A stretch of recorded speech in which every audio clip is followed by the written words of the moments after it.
In the 19th century, one Saratoga family rose to social prominence in the community because of their careers as judges, lawyers, and community volunteers. In the 20th century, the heirs of the family donated scrapbooks to the Saratoga Library that are a treasure trove of society life in Saratoga during the Victorian era and beyond. This is the story of Saratoga through the eyes of the Lester family.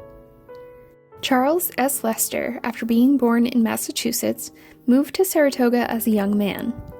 Lucy Cook was born to a family in Milford, New York, but moved to Saratoga in 1839 to stay with an aunt and uncle. We have several of the letters that were sent between Lucy and her family, as well as between Lucy and Charles. The letters detail Lucy's life in Saratoga, talking about people she meets, the goings-on of her aunt and uncle, and clothing she's making. Charles and Lucy were married in 1849. Over the course of their marriage, they would have 4 children. Charles was elected district attorney in 1859 and elected county judge in 1870. He served in this office for 6 years, but would forever afterwards be known to the residents of Saratoga as Judge Lester. Judge Lester's 3 sons all graduated from Union College in Schenectady, and after being admitted to the bar, practiced law in their father's office in Saratoga Springs. James W. Lester, the son that we know the most about, also served in the New York National Guard. James W. married Bertha North Dowd in 1888. Bertha was an instructor at Temple Grove Seminary, where her father was principal, and she would go on to manage Saratoga Hospital for 23 years, as well as teaching Sunday school, leading a Ladies' Aid Society, and also being an officer of the American Red Cross during the Spanish-American War. Bertha was one of the primary compilers of these scrapbooks. Tucked in the pages, she saved tidbits of her life and the life of her family as they moved through the social circles of Saratoga Springs.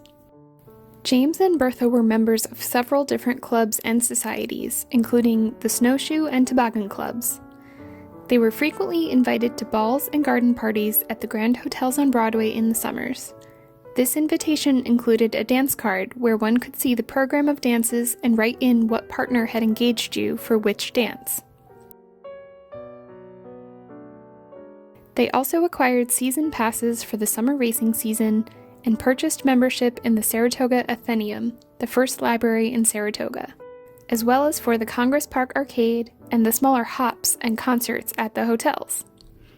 The clubs they were part of also organized their own balls and were subsequently written up in the paper. James kept invitations and memorabilia from events involving the Saratoga Citizens Corps and other military organizations. They received invitations to public and private concerts, charity dinners, weddings, and private dinners.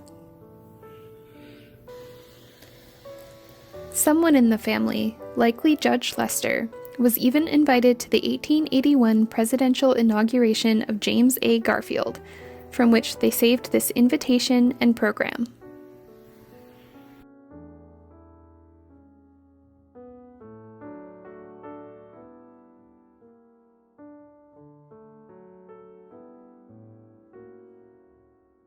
They also saved mementos of more private moments in their lives, like calling cards from friends who came visiting,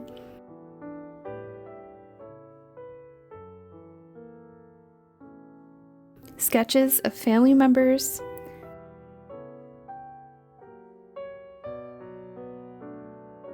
and a lock of someone's hair, possibly one of Bertha and James's sons.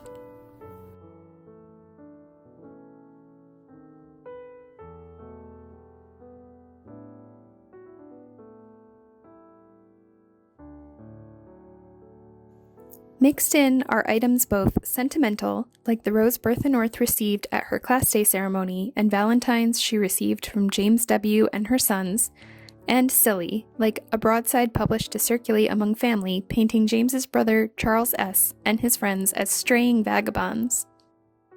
As a lawyer, one of the biggest cases that James and his family were involved in was the push for state legislation to regulate the bottling plants that were tapping Saratoga's mineral springs for carbonic acid gas and depleting the natural springs that Saratoga was famous for. They were part of a team of Saratogians, with Spencer Trask at the fore, pushing to save the future of the springs of Saratoga.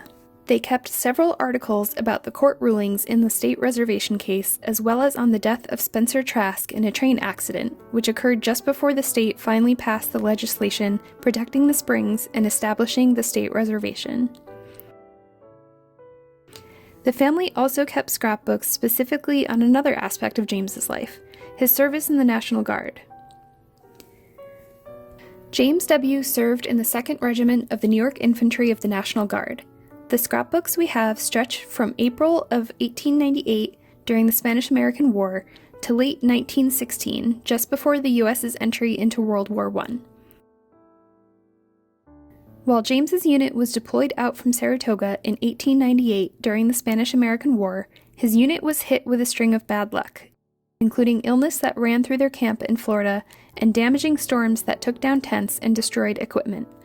They returned to New York in August, around the same time that the war was ending. James's unit was also deployed to Texas during the Mexican Border War in 1916 after President Wilson ordered the National Guard to the border towns after several raids in towns along the border. James's military scrapbooks end with an article stating that his unit had been reorganized in anticipation of the U.S.'s involvement in the Great War, and that James had been newly made Brigadier General.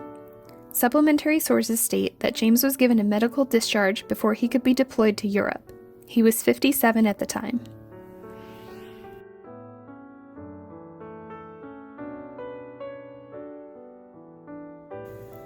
Flipping through these scrapbooks gives a brief, if jumbled, look at the textures of life in Saratoga during the 19th century.